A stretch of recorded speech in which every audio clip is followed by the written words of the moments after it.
Thank you for having me, and thank you for that very kind introduction, too kind, in fact. And on the way here, a thought came to my mind as I was in the car, traveling to this meeting. And that was that the prison that I served time in is a prison known as Mazra' Tura in Cairo. It's a very infamous prison, ironically built by my own government, the British, during the time when they were in Egypt. That prison is a high-profile prison that Egypt uses to keep high-profile political prisoners.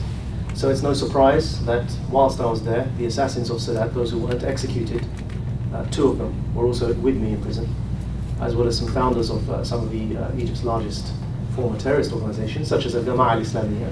Sheikh Salah Hashim was one of their founders. And on top of that, from the full array of political prisoners, I also had the privilege and the benefit of being in prison with Sa'd ad-Din Ibrahim, the Egyptian sociologist who was a lecturer at the American University of Cairo, who was imprisoned for politically criticizing Mubarak's regime, and Ayman Noor, the runner-up to the Egyptian presidential elections.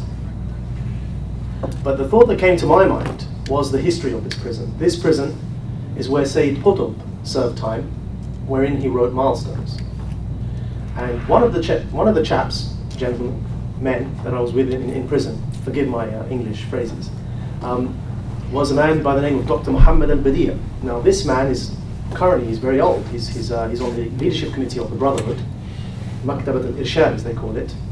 And this man, in his youth, must have been much younger than me at the time, was in prison with Sayyid Qutb, and was the man who smuggled out Milestones from my former prison, Mazra' Tura, and took that book to the world on behalf of Sayyid Qutb before Sayyid Qutb was released and then later on re-imprisoned and then executed for writing that book.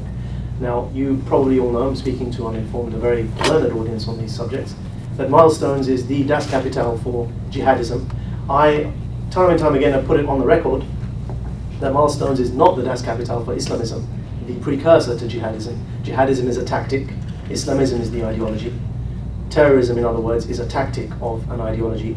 Some Islamists subscribe to terrorism as a tactic, others subscribe to other methods, such as political methods, entry-level methods, fifth columnists, and others such as Hizb al-Tahrir, military coups. However, coming back to the anecdote, having served time with a man who smuggled out Milestones, the thought came to my mind that why was it that Sayyid Qutb wrote Milestones? And as you probably again well know, that followed his other piece that he wrote, Al-Amrika allati ra'aytuha, or the America that I witnessed, the America that I saw. Because Sayyid Qutb came to America and found himself sexually frustrated, to put it politely, and found that the culture he encountered here in the West was something that revolted him, and began on his journey criticizing the Western culture and criticizing the heresy of Western culture and how loose and lax it is in its morals. And that led him later on to write Milestones. Having come from that prison, having met the man who smuggled Milestones from that prison, I have now come to America for the first time in my life, and I intend to return to the United Kingdom and to write a piece about the America that I saw, and I intend to reverse the message that Sayyid Qutb initiated, because I can assure you that the America that I've seen is entirely opposite to what Sayyid Qutb's impression has been.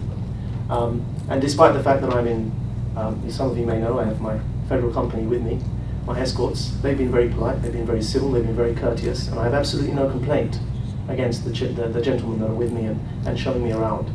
So I thought it's nice to begin with that anecdote, because I've witnessed something which is entirely not how Sayyid Qutb described it. In fact, some of the behavior that caused him concern, I don't think obviously it's not concerning in the first place. So even if I've seen the same mannerisms that he describes, there's absolutely nothing wrong with Western culture.